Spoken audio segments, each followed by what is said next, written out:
নমস্কার, বাংলা বার্তা থেকে বলছি সন্ময় বন্দ্যোপাধ্যায়। বৃহত্তর ষড়যন্ত্রে কি এই নামটা জড়িত বিনীত? আমরা এই প্রশ্ন নিয়ে আজকে এই প্রতিবেদনে এলাম। তার কারণ, অভিযুক্ত এবং যার বিরুদ্ধে চার্জশিট ফ্রেম হয়েছে, যার সম্বন্ধে শুনানি শুরু হয়েছে, বা লোয়ার কোর্টে শিয়ালদা কোর্টে শুনানি শুরু হয়ে গেছে, সেই সঞ্জয় রায় অভিযুক্ত কলকাতা পুলিশের অধীনে যিনি সিভিক ভলেন্টিয়ার হিসেবে কাজ করতেন, তিনি সরাসরি বলেছেন বিনীত গোয়েল আমাকে ফাঁসিয়েছে। একদম স্ট্রেট নামটা উচ্চারণ করেছেন। কিন্তু আইন বলছে, নিয়ম বলছে, কোনো অভিযুক্তর অভিযোগের ভিত্তিতে কোনো নাম নিয়ে তদন্ত নয়, কোনো কোনো কোনো কোনো ধর্তব্যের মধ্যে আনা যেতে পারে না। কোনো অভিযুক্ত যদি সেই কথা কাস্টাডিতে থেকে বলে, কারোর সম্বন্ধে অভিযোগ জানায়, আমাদেরও বক্তব্য তাই। আমি ব্যক্তিগতভাবে বিশ্বাস করতে চাই না একজন আইপিএস বিনীত গোয়েল তিনি এই ধরনের কনস্পিরেসির মধ্যে জড়িত।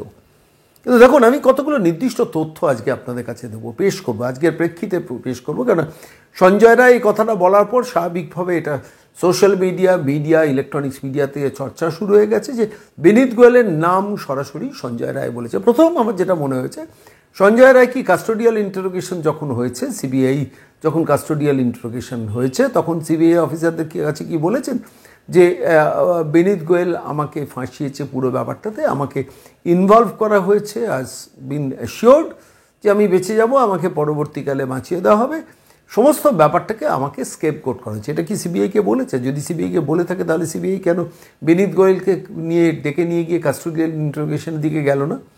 প্রশ্ন এক। প্রশ্ন দুই হচ্ছে, সঞ্জয় রায় পরবর্তীকালে বলছেন, এখন বলছেন, যখন বুঝতে পেরেছেন যে তিনি পুরোপুরি ফেঁসে গেছেন, তখন কনফেস করছেন। এই কনফেশনের মধ্যে দুটো দিক জড়িত থাকতে পারে। এক হচ্ছে যে যখন বুঝতে পেরেছেন যে আমি একদম শেষ পর্যায়ে চলে গেছি, আমার ফাঁসি অবধারিত, তখন সরাসরি একদম টপমোস্ট লেভেলের অফিসারের নামটাকে যুক্ত করে দিচ্ছেন। আর দ্বিতীয় যেটা হতে পারে যে কলকাতা পুলিশের অধীনে যতদিন তিনি ছিলেন, 5 দিন 6 দিন ছিলেন, ততদিন তাকে বলা হয়েছিল যে তুই কিছু বলার দরকার নেই, তুই কিছু বলবি না, এখানে যা বলছিস আমরা তোকে বাঁচিয়ে দেবো, এরকম হয়তো অ্যাসিওরেন্স দেওয়া হয়ে থাকতে পারে। যার জন্য কলকাতা পুলিশের কাছে সে দোষ স্বীকার করেছে। পরবর্তীকালে যখন সিবিআইয়ের কাছে গেছে, সিবিআই কাস্টাডিতে গেছে, তখন থেকে কিন্তু আর কোনো দোষ স্বীকার করেনি। তাহলে সিবিআই কিসের ভিত্তিতে চার্জশিট দিল? এভিডেন্স, বায়োলজিক্যাল এভিডেন্সের ভিত্তিতে চার্জশিটটা তার ভিত্তিতে ফ্রেম করা হয়েছে এবং তার বিচার প্রক্রিয়া শুরু হয়েছে। প্রশ্নটা এখানে দাঁড়িয়ে যে কলকাতা পুলিশের কাছে সে স্বীকারোক্তি দিচ্ছে যে আমি করেছি, অথচ সিবিআইয়ের কাছে সে স্বীকারোক্তি দিচ্ছে না। কেন? ওয়াই? তাকে কি তাহলে ড্রাফট করে দেওয়া হয়েছিল, ব্রিফ করে দেওয়া হয়েছিল, তাকে কি কাজে লাগানো হয়েছিল? এবং কাজে লাগিয়ে পরবর্তীকালে যখন তাকে বাঁচাতে পারছে না, তখন শেষ পর্যন্ত ভেঙে পড়ছে এবং শেষ পর্যন্ত কনফেশন করছে। এই প্রশ্নগুলো ভাবাচ্ছে। এবং বিশ্বাস করুন, সঞ্জয় রায় এই কথাগুলো বলার পর আমার কাছে মনে হয়নি কোনো গ্রহণযোগ্যতা আছে। কেননা তার তো প্রথম দিন থেকে বলা উচিত ছিল। অবশ্য বলেছেন কিনা আমরা কেউ জানি না, সেটাও ঘটনা। ঠিক এই প্রেক্ষিতে দাঁড়িয়ে একটু ভালো করে ভেবে দেখুন, বিনীত গোয়েলের ভূমিকাটা নিয়ে বারবার প্রশ্ন উঠেছে। ডাক্তাররা প্রশ্ন করেছেন, নাগরিক সমাজ প্রশ্ন করেছেন, তাকে মেরুদণ্ড উপহার দেওয়া হয়েছে, শেষ পর্যন্ত তাকে সরাতে বাধ্য হয়েছেন মমতা বন্দ্যোপাধ্যায়, এত কিছু করেছেন। তার মানে বিনীত গোয়েল কিন্তু জনমানুষের চিহ্নিত এক ব্যক্তি, যিনি এই এন্টায়ার পোস্ট কিলিং অপারেশনে তার অত্যন্ত খারাপ মানের ভূমিকাটা, এই খারাপ মানের ভূমিকাটা কি একটু সংক্ষেপে 1, 2, 3, 4 করে বলি। কারণ বাঙালির স্মৃতি সততই সবসময় চেষ্টা করে ভুলে যাওয়ার, আমরা ভুলতে চাই না বলে বলছি। দেখুন, যেদিনকে 31 বছরের ডাক্তার কন্যা মারা গিয়েছেন, সেদিন সকাল থেকে বিনীত গোয়েলের involvement, seriousness, RG Kar medical college হসপিটালে পড়ে থাকা, তাঁর ফোন থেকে মমতা বন্দ্যোপাধ্যায় 31 বছরের ডাক্তার কন্যার বাবা মার সঙ্গে টেলিফোনে কথা বলেছিলেন এবং তিনি তার সঙ্গে মুরলিও ছিলেন, ডিসি নর্থ ছিলেন, ডিসি নর্থকে পুরো অপারেশন পার্টটাতে লাগিয়েছেন, টালা থানা 300-400 পুলিশকে দিয়ে ঘিরিয়ে রেখেছিলেন, ডেড বডি জোর করে প্র্যাকটিক্যালি নাটাগড়ের বাড়িতে পাঠিয়ে দেওয়া এবং সেখানেও 300-400 পুলিশ ইনভলভ রাখা, সেখানে ডিসি নর্থ গিয়ে 31 বছরের ডাক্তার কন্যার বাবাকে টাকা অফার করা, তারপর সেখান থেকে বডি নিয়ে গিয়ে জোর করে দাহ করে দেওয়া। তার বাবা মা চাননি, তাও দ্বিতীয় পোস্টমর্টম করতে চেয়েছিলেন, কিন্তু সেটা সুযোগ না রেখে দুটো বডি টোপকে শেষ পর্যন্ত দাহ করা এবং রাত 2টো পর্যন্ত রাজ্যের মুখ্যমন্ত্রী ঝাড়গ্রামে জেগেছিলেন সমস্ত ঘটনাটা ঠিকঠাক হচ্ছে কিনা জানানোর জন্য। এফআইআর হয়েছে পরবর্তীকালে, সিসিটিভি ফুটেজ 27 মিনিট ছাড়া বাকিটা টেকনিক্যাল গ্লিচ, প্লেস অফ অকারেন্সকে নষ্ট করে দেওয়া, ফিঙ্গারপ্রিন্ট কিছু খুঁজে পায়নি কলকাতা পুলিশ, এই সব কিছু যদি 1, 2, 3, 4, 5, 6 করে মালার মতো গাঁথেন, তাহলে এই ইনভলভমেন্টের দায়টা কার? শুধু সন্দীপ ঘোষের? আমরা অভিজিৎ মণ্ডলকে অভিযুক্ত বলে চিহ্নিত করার দিকে যাচ্ছে সম্ভবত সিবিআই। অভিজিৎ মণ্ডলের মাথায় কে? ডিসি নর্থ, ডিসি নর্থের মাথায় কে? বিনীত গোয়েল, বিনীত গোয়েলের মাথায় কে? রাজ্যের মুখ্যমন্ত্রী বা রাজ্যের স্বরাষ্ট্রমন্ত্রী। এটাই তো স্বাভাবিক। This is the pyramid. এই পিরামিডের কথাই তো বলেছিলেন পঙ্কজ দত্ত অসুস্থ হওয়ার আগে। আমি ছোট্ট সেই অডিওটা এই মুহূর্তে আপনাদের কাছে শোনাবো, যেখানে এই পিরামিডটার কথাই পঙ্কজ দত্ত সেদিন বর্ণনা করেছেন, এবং তারপরই তাঁর বিরুদ্ধে বটতলা থানায় এফআইআর করিয়ে দেওয়া হয়েছিল জনৈক ব্যাংক প্রতারণার সঙ্গে যুক্ত একটি টিভি ইলেকট্রনিক্স মিডিয়ার সঞ্চালিকার উৎসাহতে। আমি সেই পঙ্কজ দত্ত সেদিনের বক্তব্যটা এই ঘটনার প্রসঙ্গে প্রচণ্ড প্রাসঙ্গিক বলে আমি একটু শোনাবো। যদি আজকে ওসি টালা যদি তথ্য প্রমাণ লোপাটের জন্য দায়ী থাকে, then squarely all the superiors are liable for this mishap. আপনি কেন এটা ব্রাশাসাইড করতে পারছেন না অ্যাবাউট দ্য রোল? তাহলে সিবিআই যখন আজকে অভিজিৎ মণ্ডলকে ইমপ্লিকেট করে তাকে অ্যারেস্ট করেছে, তাহলে CBI is two proceed accordingly to the top. তাকে প্রমাণ করতে হবে যে ইয়েস তথ্য প্রমাণ লোপাট হয়েছে, এবং তাতে কিন্তু পিরামিডাল স্ট্রাকচারে কিন্তু আপনার টপ ম্যান অব দি কিন্তু এর মধ্যে ইনভলভ। কারণ ওই যে কমেন্ট স্ট্রাকচার থেকে কিন্তু অর্ডার না এলে ওসি কিন্তু কিচ্ছু করতে পারবে না। দেখুন, এই প্রসঙ্গে আমি আরও একজন মানুষকে নিয়ে আসবো, যে মানুষটির সঙ্গে সরাসরি টেলিফোনে কথা বলেছি, নাম তার কৌস্তব বাগচি। কৌস্তব বাগচি কিন্তু ঠিক এই প্রসঙ্গে এই প্রশ্নটা তুলেছেন। আমি যখন কৌস্তব বাগচির সঙ্গে কথা বলতে গিয়ে আমি বলছিলাম যে আমার কোনো একটা জায়গায় বিশ্বাস হয় না যে একজন আইপিএস অফিসার এই গ্রেটার কনস্পিরেসিতে যুক্ত, কিন্তু তার ঘটনাক্রম প্রমাণ দিচ্ছে যে তিনি বডিটাকে দ্রুত দাহ করার ব্যাপারে প্রচণ্ড সক্রিয় ছিলেন। সেদিকে নিজে হসপিটালে থেকে পুরো ব্যাপারটা এক্সপিডাইট করে বডি ঠেলে বাড়িতে পাঠিয়ে দিয়ে, মানে বাবা মা বসে আছেন টালা থানায়, বডি চলে যাচ্ছে সোদপুরে নাটাগড়ের বাড়িতে, বাবা মার অনিচ্ছা সত্ত্বেও জোর করে নিয়ে গিয়ে দাহ করিয়ে দেওয়া হচ্ছে, এবং সেখানকে বিধায়ক ঘুরঘুর করছে মর্গের সামনে, বিধায়ক ঘুরঘুর করছে শ্মশানের সামনে। এই এন্টায়ার অপারেশনটা ওই ঝাড়গ্রাম থেকে ভদ্রমহিলা সঞ্চালনা করিয়েছেন, কিন্তু ভায়া ছিলেন কে? নিশ্চিতভাবে অপারেটিভ মুডে ছিলেন, মূল অপারেটর ছিলেন বিনীত গোয়েল। এই বিনীত গোয়েলের স্বার্থটা কি? এই প্রশ্নটা আন্ডার সাম ইনস্ট্রাকশন তিনি করেছেন। তিনি নিজে কোনো ক্রিমিনাল কনস্পিরেসিতে ইনভলভ বিশ্বাসই করতে চাইছি না, কিন্তু তার অ্যাক্টিভিটি প্রমাণ হচ্ছে যে তিনি এন্টায়ার লার্জার কনস্পিরেসির মধ্যে ইনভলভ হয়েছেন। তা না হলে দ্বিতীয় পোস্টমর্টম করতে সুযোগ কেন তার বাবা মাকে দিলেন? এই প্রশ্নটা আমাদের মনে উঠছে, আপনাদের মনে উঠছে। আমি এই প্রসঙ্গেই গিয়েছিলাম কৌস্তব বাগচির কাছে। তিনি একটা অন্য অ্যাঙ্গেল থেকে পুরো ব্যাপারটা ব্যাখ্যা করেছেন। কি বলেছেন শুনুন। আমি আইনের ছাত্র হিসেবে এটা খুব ভালো করেই জানি যে এই কাস্টাডিতে থাকা একজনের স্টেটমেন্টের উপরে কাউকে অ্যাকিউজ করা যায় না।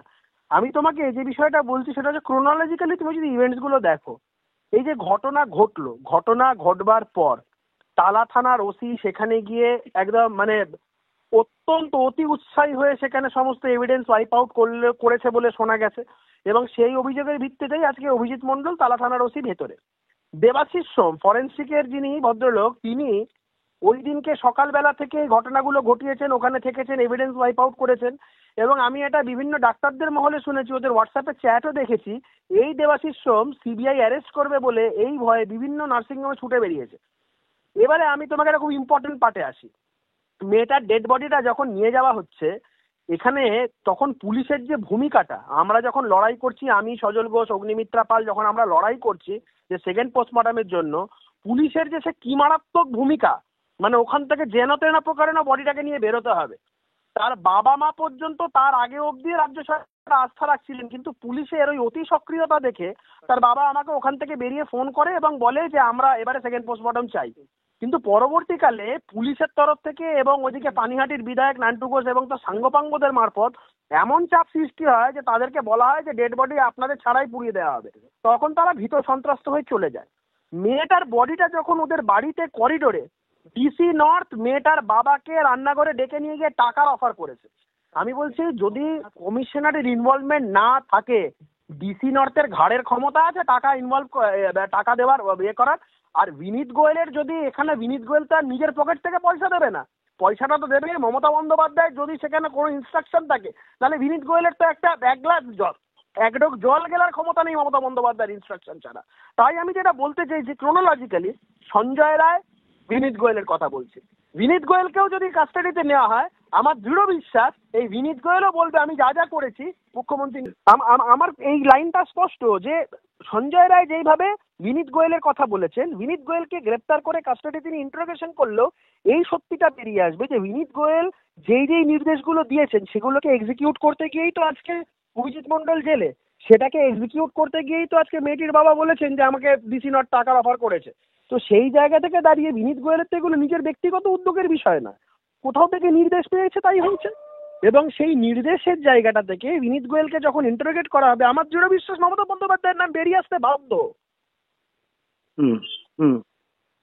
মানে তোমার লজিকটা বুঝতে পারছি, তুমি যে জায়গা থেকে বলছো যে বিনীত গোয়েল একদম আন্ডার ইনস্ট্রাকশন ফ্রম সামওয়ান। আচ্ছা, আমাদের এই পশ্চিমবঙ্গে এই রাজ্যে এই শাসন ব্যবস্থায় মানে আমি মন্ত্রীদের বলছি, মন্ত্রীদের এক ঢোক জল গেলার ক্ষমতা নেই অনুপ্রেরণা ছাড়া। একজন পুলিশের লোকের তার কোনো হিম্মত আছে? তাকে যা বলবে তাই করবো। ওকে যদি বলে মমতা বন্দ্যোপাধ্যায়ের বাড়িতে গিয়ে বাসন মাজতে, বিরোধী দলকে তাই করতে হবে। অতীতে আমরা দেখিনি রঞ্জিত পচনন্দাকে তৎকালীন পুলিশ কমিশনার মমতা বন্দ্যোপাধ্যায়ের বাড়ির কালী পুজো হচ্ছে, পাশে গিয়েও ধূপ ধুনো দেখাচ্ছে। তো এগুলো তো আমরা অতীতে দেখেছি। দেখুন, আমি শুরুতেই একটা কথা বলেছিলাম যে অভিযুক্ত সঞ্জয় রায় বিনীত গোয়েলের নাম বললেন, আর সঙ্গে সঙ্গে আমরা ধরে নিলাম যে বিনীত গোয়েল এই কনস্পিরেসিতে ইনভলভড। আমি এই তত্ত্বটাতে বিশ্বাসই করি না, কেন কোনো অভিযুক্তর কথার কোনো মূল্য নেই। আমার বারবারই মনে হচ্ছে সঞ্জয় রায় প্রথম দিন বললেন না, কেন বলেননি? কলকাতা পুলিশের কাছে স্বীকারোক্তি দিয়েছেন, সিবিআইয়ের কাছে অস্বীকার করেছেন, কেন? ইফ হি হ্যাজ বিন মানে ওকে যদি কেউ ফাঁসিয়ে থাকে তাহলে সে তো প্রথম দিন থেকে সোচ্চার হওয়া উচিত। এটাও যেমন আমি বলেছি, ঠিক পাশাপাশি আরও একটা অ্যাঙ্গেল কিন্তু উঠে এসছে এই স্টোরির মধ্যে। আমি দীপাঞ্জন চক্রবর্তী সুদূর মুম্বাইয়ে বসে আছেন, তিনি একটা টিভি ইন্টারভিউয়ে বক্তব্যটা রেখেছেন, খুব ইম্পর্ট্যান্ট একটা জায়গায় অ্যাঙ্গেল নিয়েছেন, একটু ভেবে দেখার মতো অ্যাঙ্গেল। আমি বিশ্লেষণ করার সময় আমার বারবার চোখে পড়ে, কানে লাগে যে গুরুত্বপূর্ণ অ্যাঙ্গেল পয়েন্টগুলো উঠে আসে সার্ফেসে। আমি যেমন ধরুন, আমি এই মুহূর্তে দাঁড়িয়ে আমি আপনাকে একটা ছোট্ট তথ্য দিই।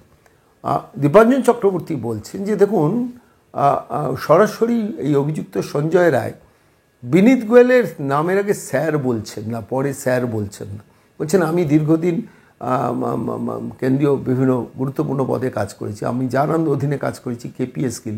তার নাম বলতে গেলে আমি এখনও গিল স্যার বলি। অথচ এই সঞ্জয় রায় কিন্তু একবারের জন্য বিনীত গোয়েল স্যার আমাকে ফাঁসিয়েছেন এটা বলছেন না। কেন বলছেন না? কিসের জন্য বলছেন না? খুব গুরুত্বপূর্ণ একটা পয়েন্ট কিন্তু তুলেছেন। এর মধ্যে লুকিয়ে আছে অনেকগুলো উত্তর, সেই নিয়ে পরবর্তীকালে ব্যাখ্যায় যাব। কিন্তু দীপাঞ্জন চক্রবর্তী একটি টিভি ইন্টারভিউতে এই খুব গুরুত্বপূর্ণ পয়েন্টটা তুলেছেন, সেটাও আজকে আপনাদের কাছে শোনাবো। একটা টেকনিক্যাল জিনিস, এই সঞ্জয় রায় কিন্তু end of the day civic volunteer ছিল, পুলিশের লোক, সিভিক ভলেন্টিয়ার, হোমগার্ড। সে যখন সর্বোচ্চ কোন অফিসারের নাম নেয়, সাধারণ প্রক্রিয়া তখন তার সঙ্গে নামের সঙ্গে স্যার কথাটা বলেন।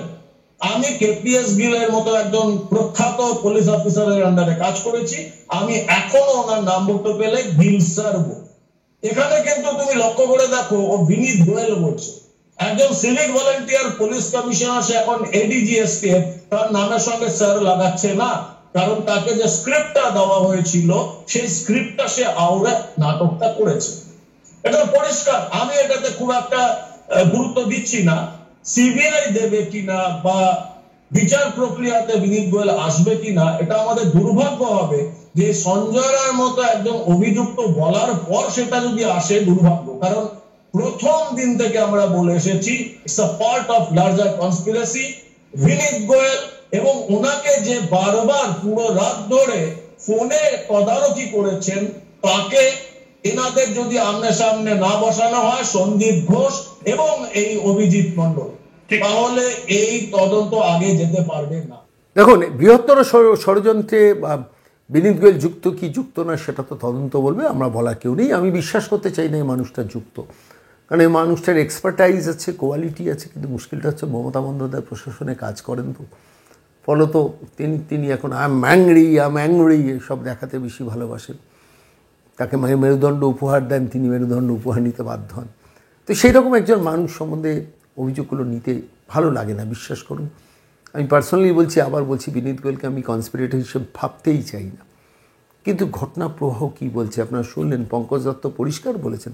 তো পিরামিড স্ট্রাকচারে ইনস্ট্রাকশন এসছে অভিজিৎ মণ্ডলের কাছে। আপনারা শুনলেন কৌস্তব বাগচি কী বললেন, যে একে বিনীত গোয়েলের কাস্টোডিয়াল ইন্টারোগেশন হলেই মমতা বন্দ্যোপাধ্যায়ের নাম আসবে। আপনারা শুনলেন দীপাঞ্জন চক্রবর্তী কী বলেন, সেটাও শুনলেন।